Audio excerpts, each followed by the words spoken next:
Kevin Volpe, University of Pennsylvania, Philadelphia, VA. I have a question for Daniel. The Choosing Wisely initiative is something which I think is really amazing, really visionary, really unprecedented. And so a lot of us are really hoping that this initiative does what you're hoping it will, which is providing cover to physicians to do less of these low-value services. But one concern is that the reason a lot of these services are on the list is that there have been strong incentives for both the providers and the health systems they work in to provide these services. And they're providing them not because they don't know that the value is marginal, but there's a lot of decision-making biases that lead them to think maybe for this patient this is beneficial, even if I understand that for other patients on average it's not. And I'm wondering how you see that evolving. There's obviously somewhat of a shift going to more of population-based financing, but we don't know how far that's going to go and how quickly that's going to go. And in the meantime, all these providers are out there in a fee-for-service world where there are very strong incentives to keep doing what they're doing. Good question, Kevin. So we have the right messenger credibility with the specialty societies and with Consumer Reports. We have the right message that's been honed, I think, pretty well, and we have the right time. So is it the right time? If this was 5 years ago, this campaign would go nowhere. I think the environment in some parts of this country is changing towards value. If we don't have that, this campaign is dead in the water. We're hoping that ACOs, any organization that's trying to look at a value equation rather than a volume equation, will want to do this. People who are stuck on fee-for-service and volume-based will not want to do this campaign. And hopefully, they'll be in the minority, and they won't look good when we have a different metrics to look at what is value in the system. So I totally agree with you. We will not have any uptake unless we have an environment that's conducive. And we're hoping, we have 20, 30 large health systems that are on the phone with us on a quarterly basis telling us what they want to do, including the VA. There's a lot of organizations that want to do this, but there's a lot of organizations that are not ready for it. We need to get the early adopters. And I can't resist.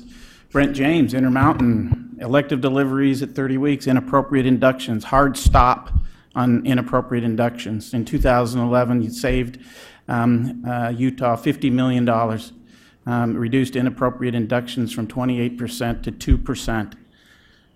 The system lost $9 million. The problem isn't Brent James and others not doing this. The problem is why do we still have a system that spent $9 million on making babies sicker?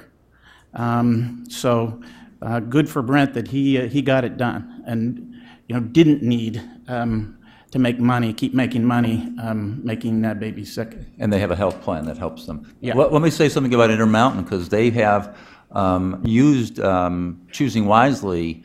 They call it Choosing Wisely at Intermountain, and they put out a brochure, and they're having a lecture with their patients. And I asked them, so Intermountain, you've got the best care, best quality. Why are you doing this Choosing Wisely thing? And they said, we don't want to be the only one in the cornfield talking about this. We need your backing and the credibility of the specialty societies to keep this moving. Thank you, John. Art Levin, Center for Medical Consumers, and this is a question for our double play team, Shoshana and Judith. I agree and understand about the need to sort of translate and put information, data in a format that is easily understandable and recognizable. I wonder if that raises an issue of who is the trusted translator, and how do we deal with that? How do we create some way for the public to know which translation is accurate and which is sort of fantasy? Yes, thank you for that question, because I think I talked about this in a very blithely way, but it really puts a burden on the report sponsor. It's more responsibility to interpret information than just to simply put it out. in terms of a trusted source, I think we still need that trust, regardless of how we put the information out. But one thing that supports the trust is when the information is underneath. So, yeah, okay, up here we have an overall score or 3 summary measures that tell us the big picture. But underneath that, you should have the information so that people can see. And the same with the cost information and value. Yes, okay, so that's the overall cost, and we can put that check mark there. But we need we don't want to trust that of that conclusion. We want to be able to see the information. But we don't want to overwhelm people with all of the information up front. So it is a very good question, Art, because I think it has a whole other layer of concern. And that has to do with what happens to the fundamental relationship between a clinician and a patient. We, in public reporting, and even in public patient engagement, we are often in a situation that really reflects what Barbara Rapson was talking about, and how they have to walk in that narrow kind of corridor in terms of getting patients to be skeptical, helping them understand that all doctors are not spectacular and wonderful human beings, that a large percentage are, but that you do have to be careful, to try to explain the kind of financial pressures that physicians are under is also very terrifying. So we do have to be very careful to not totally undermine positive relationships between clinicians and patients, at the same time that we do, in a sense, say to patients, you are not insulting your doctor by asking her or him a question, because that's what many of them feel. Or as Dominic's research has said, they're worried that they're going to be punished, which is wild. And I have to tell you, this is not just true of physicians. I've done research with patients about nurses, the most trusted profession, and it's even true with nurses, that they're afraid that they're going to get retribution, let me tell you. So I think we have to keep a watch on this, because it's very important that we not go overboard in getting everybody to mistrust doctors or mistrust the health system. So, we've got 1,000 voices blooming in our society, and a lot of things are going at people. That Time Magazine article, one of the things that Time Magazine article was, they really gave physicians as a group a pass. It was all about the hospitals that were the evil empire, right? But you'll get other voices. Then I commented on that. So you get other voices on that. But the other thing, just practically speaking, we know a good deal about who is and isn't trusted. The government, they want the information from the government. They don't necessarily want the government to make the decisions for them. Their employer, depends, okay? The insurance companies, forget about it, okay? Medical societies, not bad. Coalitions like MHQP, independent nonprofit organizations, that's who they trust. So that's who we really have to go with. And we really need to know also that landing page that was talked about earlier, that has to say right away, who are these people and why should you trust them? Otherwise, we're lost. Sorry to take so much time, Kristen. It's okay. Kristen Carmen for the American Institutes for Research.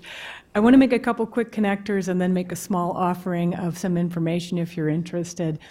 The first connector is on the Choosing Wisely. We actually met with the ABIM Foundation folks based on the work we did on a communication toolkit that we developed for the California Healthcare Foundation and NBGH. And we really focused on this communication about value. There's a lot of talk about cost and value. And what we found is that where you're talking about, Dan, the notion of choosing wisely is about applying evidence. The benefit of talking about wise and wise use of resources and choosing wisely, and we found and what we communicated is that everyone gets nervous about this notion of when you start talking about value of my health care, you're talking about putting a bargain basement pricing on it. But we can all talk about wise use of resources, right? We have to do that every day in our life. It's a really important point because it also, per Marge's conversation, starts to nudge people a little bit past just what's in it for me, but starting to think about, I even have to think about managing resources. And suddenly the conversation opens up that everybody's got to kind of figure this out. So it's a subtle thing, but a really crucial communication piece. The other thing I wanted to note, back to Dr. Volpe's comment, is Marge, and we notice and we have a framework in the Health Affairs recent edition, and we talk about a framework for patient engagement. And I'll talk about it in the far right corner, but we're talking about patients and families and consumers being engaged in decision-making on the policy-making level. It has going to have a huge impact on people's linkage and uptake into all of this as well. So this notion of public deliberation and the public being involved in deciding on this architecture, in deciding on what's supposed to be happening at a policy level, I think is going to be much more impactful on an individual level for individuals, just as it is for physicians. And finally, I just want to note, for those of you interested in public deliberation, AHRQ has just put up on the Effective Healthcare website a great deal of early materials from our study. We were doing a very large randomized control study of public deliberation on how consumers think about applying evidence in healthcare themselves, their physicians, insurers, public entities and purchasers and otherwise. And I don't have the linkage, but it's on the Effective Healthcare program. There's a large literature review, and then lots of materials that help starting wrapping your brain around what this looks like and how this method can be used. We'll be having findings in a bit. So community forum is what you should be looking for, okay? Can I also just say that Kristen and her team did a fabulous article on public reporting on cost and quality that's in the recent Health Affairs, and I put that in the materials that you have, so take a look at that. She does a really nice job talking about how quality reporting tends to come from nonprofit organizations, and then all the cost reporting is separate for now for-profit organizations like Castlight that have access to claims and big money. And so there's this disconnect that we're going to have to reconcile. Hi, Erica Mobley from the Leapfrog Group, attending on behalf of Leah Binder, who expresses her regret she couldn't be here today. Shoshana and Judy, I want to thank you for your fantastic and fascinating work. I cite your studies all the time in talking to a wide variety of stakeholders, and I'm so grateful that we have that information available. My question is somewhat related to the last question from this side of the room, and Shoshana, you already partially answered it. But if we've found that people do not trust their employer or their health plan to provide them with this cost and quality information, and they just assume that it's the employer or health plan trying to save money, are they better off not providing it at all? And should this information only be coming from groups like the Massachusetts Coalition that are considered unbiased? Partner. That's what you got to do. Because when you're part of a multi-stakeholder collaborative of some kind and you have a partner, that automatically means that it's not just your interest that's there, it's been an interest that's been, to some extent moderated. And certainly we get the message all the time, over and over again, for AFRQ sites, for the chartered value exchanges, that the idea that they are an independent community or state-based collaborative of different stakeholders, that goes over well. That goes over well. You've got to use the right language, obviously. Or partnering with John Santa. Well, I was just going to, can I just add something or to with that? The ABIN, yes. Well, because I forgot to mention, and thank you for reminding me, that the employers are, employer groups like Leapfrog are a part of the Choosing Wisely campaign, and the National Business Coalition on Health and the Pacific Business Group on Health came out with an employer kit that you can find on your website as well, that explains for an employer to begin to talk to the employees about this. And we have received a grant from the Robert Wood Johnson Foundation to work with regional health collaboratives. And in those regional health collaboratives are usually employers and health plans, and right? So people like Barbara are going to hopefully be working with us, as well as state societies and specialty societies. So I just want to recognize Leapfrog's great support and under John Santos' leadership. What about adding some patient groups, Daniel? We have many groups, including John. I'll let John answer the question.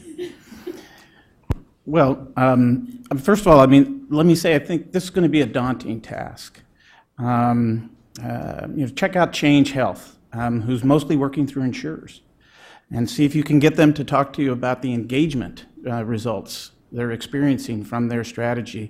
They reach out and communicate to folks who are covered and say, gee, you didn't get a very good deal on your health care the last time you had an interaction. You didn't get the cheapest drug. So they have a very active engagement model, and at least from their numbers, they're very impressive.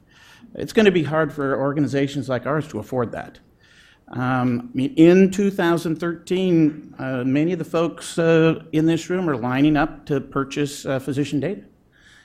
It's expensive. It's complex. I don't know if we'll be able to afford it. So I think you're going to see in the field folks who have very substantial resources and technology, who may or may not play by all of these rules and may figure out ways to totally change them. The one I'm most proud of that a colleague of mine, Tara Montgomery, figured out is we have a wonderful partner in Choosing Wisely, Wikipedia. Wikipedia, one of the 5 largest websites in the world. And we don't say what's going on in Choosing Wisely. Wikipedians do. And we now have Choosing Wisely content up in a couple hundred Wikipedia pages, topics that are related to the first 45 and getting to work. Wikipedia just launched their Choosing Wisely page a couple days ago. So we're getting to tens of millions of people through Wikipedia. So we're going to have to be smart, do things in a variety of out-of-box ways to do this. Yeah. And I just want to recognize AARP, who's in the room, as part of this campaign, and the National Partnership for Women and Families is a part of this consumer-oriented side. So thank you for your support. Diane Brousseau, Gay and Lesbian Medical Association. On this panel and throughout the entire discussion, I've heard language using a doctor and nurse, healthcare provider, clinician, and as a physician assistant, I'm a little more tuned into this, and I'm actually looking for more explicit information. But I also understand it's not just what we're doing in this room and throughout the discussion, but it's also what our patients do. And so my question is directed towards Barbara and Dan as well. Can you tell me, do you know whether your respondents, when you ask them about their doctor, if they actually are responding as who their primary care provider is, and that may be inclusive of PAs and NPs? Were you explicit in any way in differentiating? Did you make an explicit decision about, saying Dr. PA/NP? I mean, can you tell me a little about that? Sure. I would actually ask the same question of Dan, if you don't mind putting the 2 questions out there. There are, I think, 100,000 members of the AAPA, and we practice, so PAs practice autonomously, and you may not get that kind of, if you're looking for trickle down, it may not happen with autonomous providers, and has there been any discussion to broaden the audience? Right. Thanks. Great question, and something we've dealt with for a long time. The survey that we do is actually a survey of the primary care physician. When we send it out, we have the primary care physician's name, and the first question is, our understanding is that you have Dr. Kamak as your physician, and the reason we do that is from a methodological standpoint. If you ground it in a particular individual, people have a better response rate, and the response is more reliable. Having said that, we know that primary care is a team sport. It's not just the primary care physician, and in fact, we have a visit continuity question that we threw out because people said, one of the questions was, did you get to see your doctor or your clinician? And if they didn't, sometimes we didn't say, is that okay? We just said, didn't. So we're grappling with this, and we actually received hate mail from the nurse practitioners, and it was like, both my kids were delivered by nurse practitioners, and that was just horrendous to get hate mail. But it's an issue, but it's a methodological issue. we do a top-down survey based on the claims, and so we target the physicians. Now in Massachusetts, nurse practitioners are able to bill, and so we're looking to, as we, they don't always bill under the nurse practitioner because it's not, anyway, it's an issue that we're onto. We have, we're making some progress, and that it's really important, and we're going to have to get there. And so every year we look at our survey, and now we're using the patient-centered medical home model, so it's even more important that we have that. But there is this challenge from a research perspective about centering this on an individual, and so we'll get there, but it's not there yet. Thank you. So we're trying to figure out what our next steps are, and this is on the table, so I'd love to talk to you. That's a non-answer, I know, but... Actually, I would like to introduce you to Jim Delaney, who's the president of the AAPA before the meeting's over. I'd love to talk to him. Stick to your guns.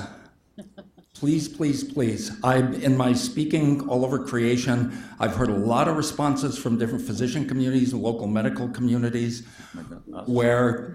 Who should stick to their guns? Sorry, Dave DeBroncart. No, who should stick to their guns? Oh, Dave DeBroncart, I don't know. No, all of the message that I heard consistently is there is evidence, there's information out there, and I have never in my career seen a profession that screams in protest and whines at any attempt to measure it. All right, now the reality is we all have tons of data that some providers are more effective and safer than others. We can't let that information be buried or disregarded. Now, regarding consumer behavior, at a Robert Wood Johnson conference a year and a half ago, somebody made the point that it's abusive to keep people uninformed and then insult them for being clueless, right? And that pretty much is the situation. If a year and a half ago, my COBRA ended, and I went on high deductible, $10,000 high deductible. I blogged a lot about this. I won't go into it in depth. But the first thing I got was a CAT scan, and for $1,736 out of my pocket, every line item on the EOB said the single word hospital. I asked my insurance company and said, what are these? They said, we don't know. And I said, well, what if there are errors or fraud? And they said, well, if there was, we'd do something. I'm not kidding. So then my wife and I both needed, this is, a few years ago, many years ago in my career, I got involved with a supervisory discipline called HPT, Human Performance Technology. And if an employee is failing to do a particular task, you have to consider, do they know how to do it? Do they know when they're supposed to do it? Do they have necessary information? It is a mistake, a troubleshooting mistake, a diagnostic error, to not consider whether the person clearly had the information. This is where do the cognitive work, give them the equivalent of a Consumer Reports car reliability guide, So please, let's do that. Literacy, the term health literacy, it drives me nuts. Even the article about a health literate care model in Health Affairs, the interventions, I've always said you can't discuss literacy unless you discuss in the same breath the clarity of what they were presented. The interventions described in the article were all about improving the clarity, right? But they still call it literacy. Can we get it? So do what we can to put the information clearly in the consumer's hands, and then we'll see whether people know what they're talking about. At TEDMed, this is so pervasive. At TEDMed last year, the chief medical officer for Quest Labs gave an insulting talk about how patients make lousy consumers. Well, in the process of shopping for my CAT scan, my next CAT scan, I called his lab to see what the blood tests would cost, and he said the lab said, we don't know. Ask your insurance company. I called them and they said, we don't know. I could go on and on. Yeah, now try and... Yes, exactly. So the bottom line of all this is, given that, I would say, Judy, Shoshana, uninformed consumers, right, think that more expensive is better, right? Can we design some interventions, treat that as a baseline, design some interventions and measure afterwards? So that's... I think we would love to do that. I think we don't really know how, Dave. That's the reality. I think going back to the word you used, John, this is daunting to change the minds of people. In the meantime, what we're suggesting is at least don't make it worse, right? At least give patients and consumers a chance to not have to overspend. Well, and just before I sit down, my great concern is that, with the coming changes in medicine, right, this is not just a matter of ratting out the bad performers. I want the best performers to be rewarded. And how can consumers choose that if they don't have the information? Yeah. Quick. Let's be as efficient as possible now, you guys. Just one response about, sharing cost and quality information. Even though we have quality information and we have cost information, they don't align.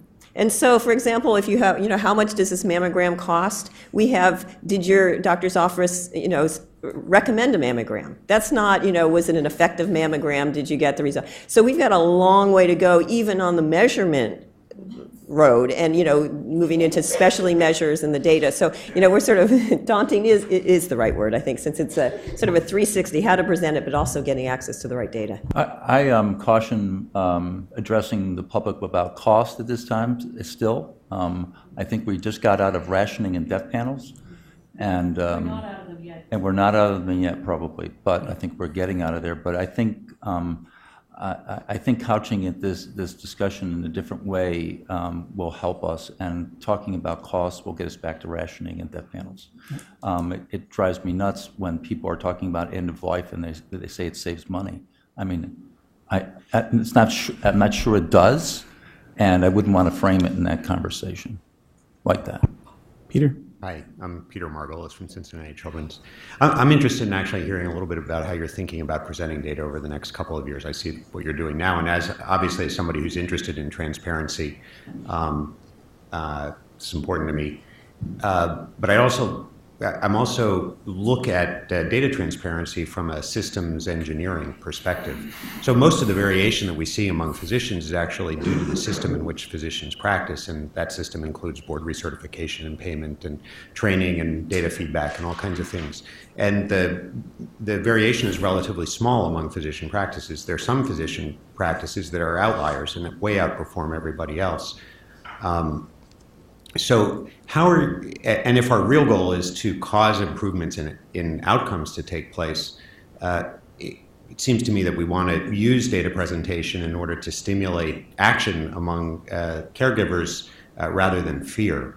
So can you just talk a little bit about how you see this evolving over the next couple of years, what you'd like to do in the future, and how you'll experiment, how you imagine doing experiments, and whether there are opportunities to do experiments and how to do this better?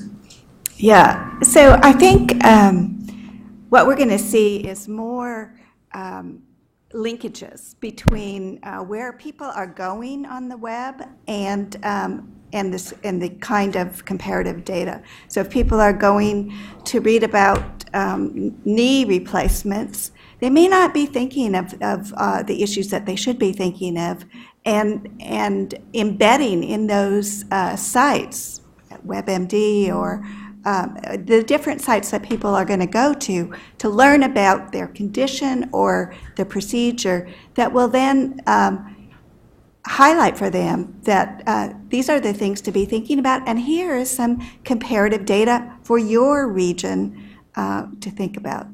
The other issue that I see emerging is comparative performance data, like especially on procedures, does not address the issue of appropriateness often. And so one of the things that we can do is when we're presenting comparative outcome data on, say, again, hip replacement or knee replacement, or especially like the back surgeries, where appropriateness is a big issue, is to embed in those sites decision support. Wait a minute, not everyone benefits from back surgery. Are you going to benefit and use this use this button to find out about for you if back surgery is right? So those are some directions that I see.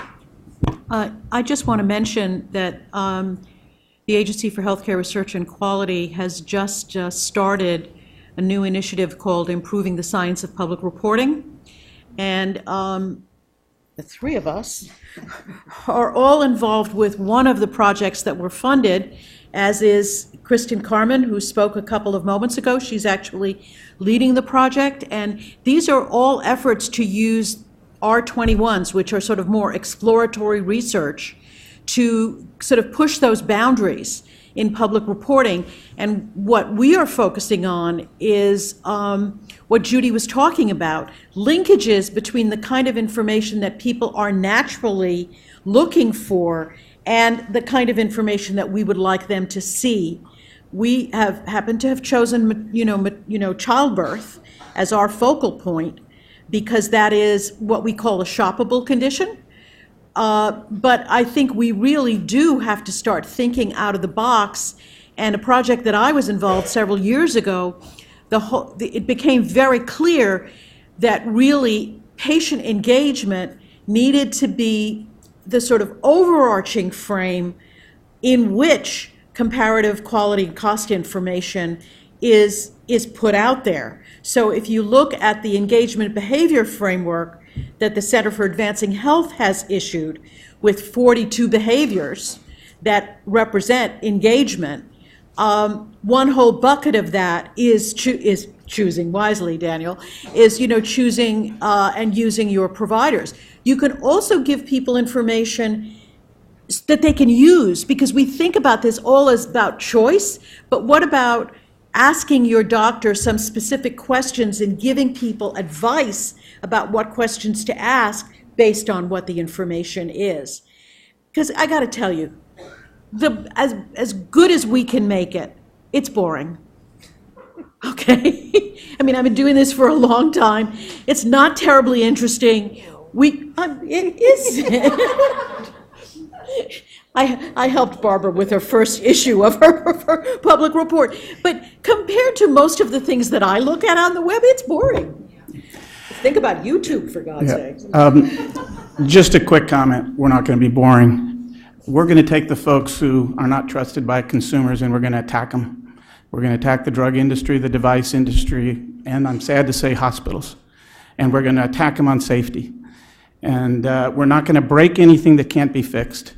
But when there's a fix, we're going to attack them and attack them and attack them. We're going to collaborate with physicians because we think they're still capable of behaving professionally. Let's hope we're right. Chuck Alston with MSL Washington. My perspective is based on 6 years of research with Aligning Forces for Quality, and just for what it's worth, almost word for word, our research validates everything that was said this morning, with one exception, and maybe Tracy's going to talk about this afternoon. We did focus groups last year. Part of the groups were Medicare patients that had supplemental coverage. Part of the other groups were people with $1,000 and up deductibles. They were two separate conversations that bore no resemblance to one another. And we began to see some things in the high deductible that we had never heard before. Now, we weren't doing choice architecture like you were. We were just having a discussion because RWJ wanted to take the temperature. The anger was palpable. People on their own brought up tests that didn't need to be done or procedures that didn't need to be done. This was unsolicited. And in 6 years of doing work on quality, cost, we had never heard anything like this before. So there's something changing out there now that the price is being made apparent and that they see that there's a cost other than their insurance premium. And it was also worth noting that everybody in every group knew their premium down to the penny that they paid each month.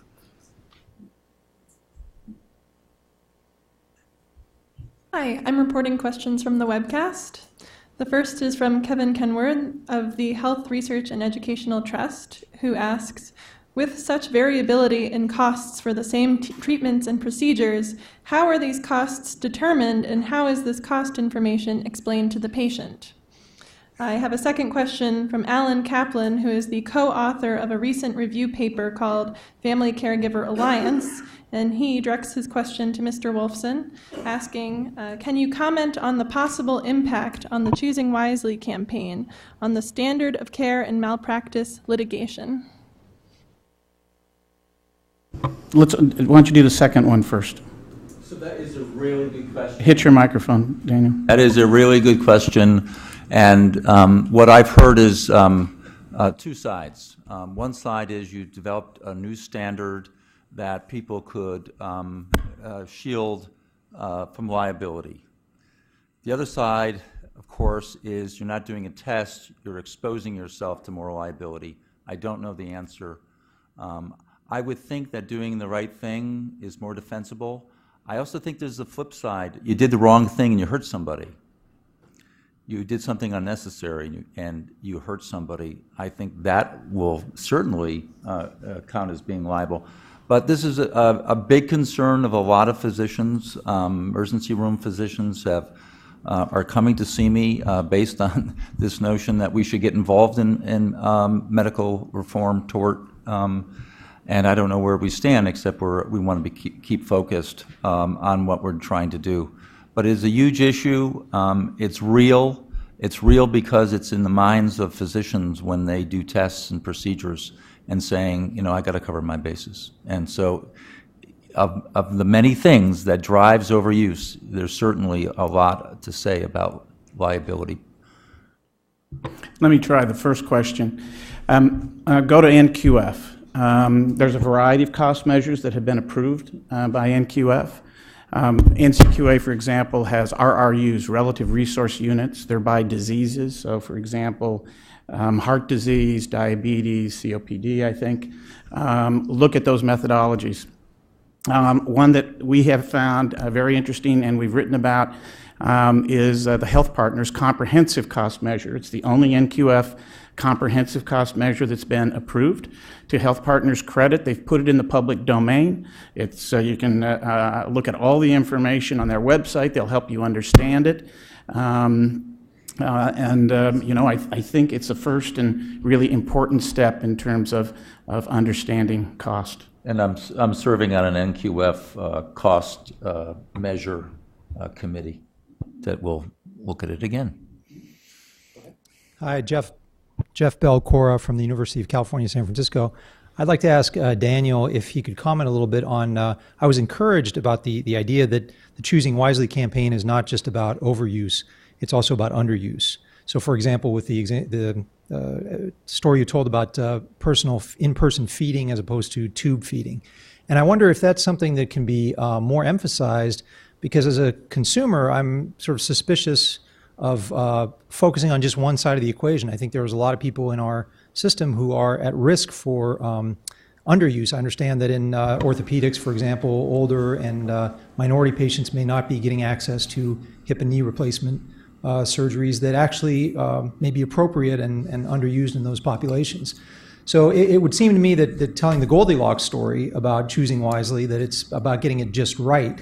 And in some cases, that's going to mean more treatment, and in many cases, it's going to mean less. Is that some direction you're going, or would you go? So we certainly want to get the message across about appropriate care and best care. But frankly, you know, some of us have been working for 30 years on underuse, and I think it's about time we focus solely on overuse. And so our campaign is going to continue to look at overuse. And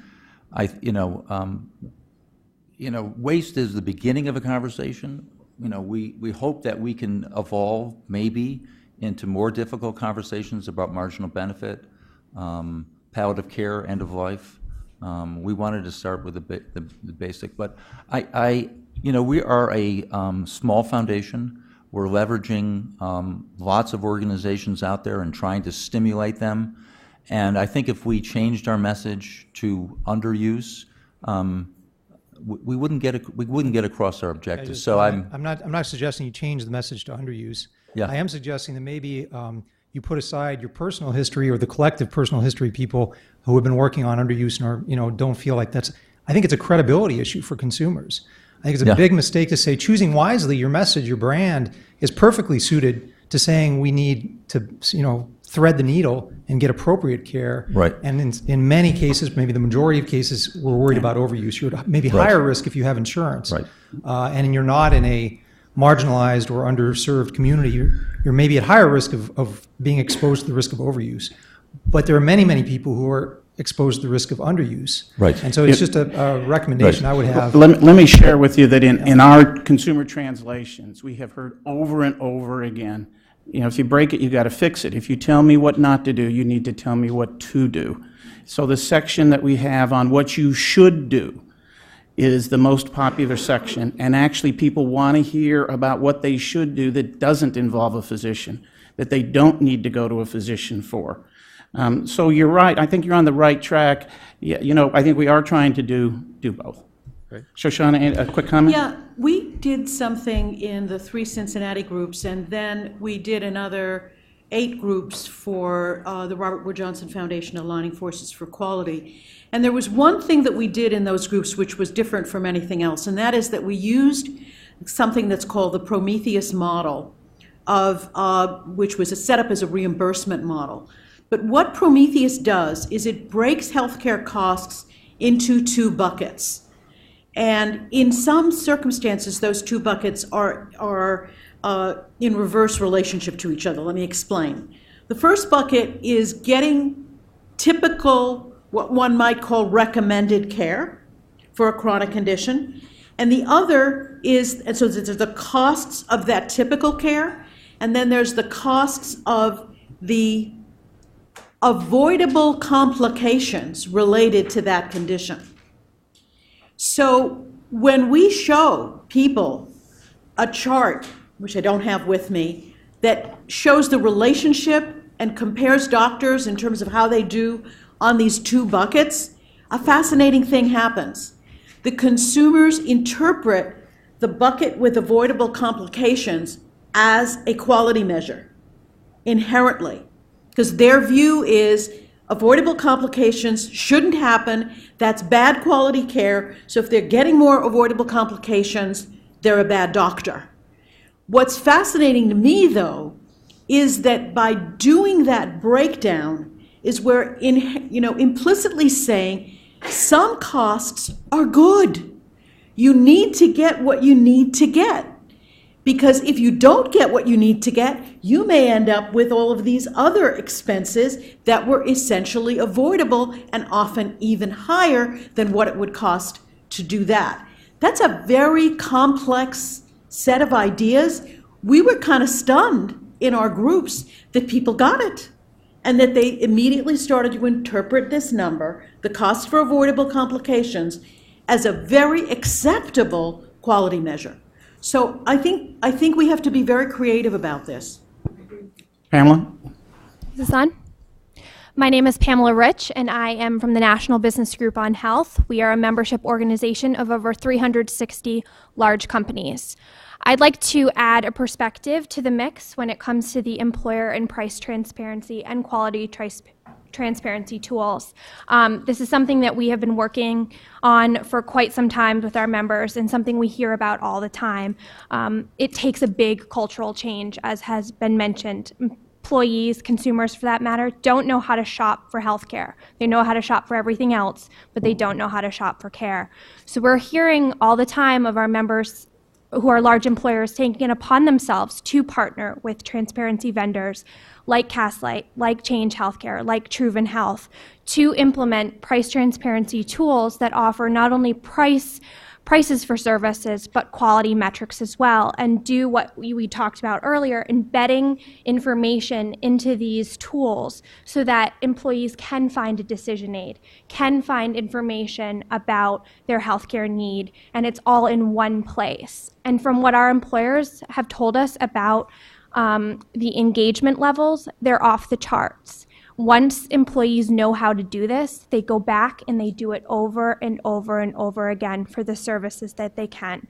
So although this is a daunting task, I think it can be done, and I think that there is hope for Americans being able to shop for services. I just hope that once the health care exchanges open up, the private marketplaces, that these tools will also be available in those. And National Business Group on Health is a member of the Choosing Wisely campaign. Say that. Kathy Day, patient safety activist. We haven't had a lot of conversation about the uninsured here, and I think we have to really keep that in mind. And a lot of us who are insured tend to be a little bit smug when we approach our own health care, and I'm one of them. When I faced surgery for uterine cancer 2 years ago, I heard from my first doctor, well, because of my girth, I needed robotic surgery. So I went to the second doctor, and she didn't guarantee that up front, but she went for robotic surgery. Well, I looked for all of the complications. I connected with other patients online. I researched. I made phone calls. It's hard to get quality information. I didn't even consider getting cost information because I had this great federal insurance plan. My husband's a federal retiree. Don't shoot me, please. And so I didn't even consider the cost, but I did get an itemized bill because I'm interested. And it blew me away. I had a bill for $44,000 for an overnight stay after I had robotic surgery. Some of those little tiny disposable instruments that go on the end of the 5 arms of the Da Vinci robot were many thousands of dollars. So I'm a little embarrassed that I didn't get an estimate. When I take Louie, that's my Pekingese Maltese mix, to the vet, they give me an estimate. And then I can sit with the doctor and I can ask, out of these 4 or 5 diagnostic measures, which are the priority, which 1 or 2 are the priorities? And that's the exact kind of conversations I think that we need to be having, all of us, with our providers when we approach healthcare. Thank you. So we have 4 minutes, 2 questioners left. Go ahead. Okay. Barbara Kornblau, the Society for Participatory Medicine. I want to go back to the example of the feeding tube versus feeding. In a prior life, I was an occupational therapist, and I taught people in nursing homes to feed themselves. And what would happen is they would say to me, you can't make that recommendation because in order for it to be skilled care, they need the feeding tube, number 1. Number 2, there wasn't enough staff. And because there wasn't enough staff, my clients would aspirate, and they would yell at me and say, you said she could eat. It's like, well, if you feed her at a normal pace or you allow her to feed herself, she can eat. And I think that that's why everybody in nursing home has tubes.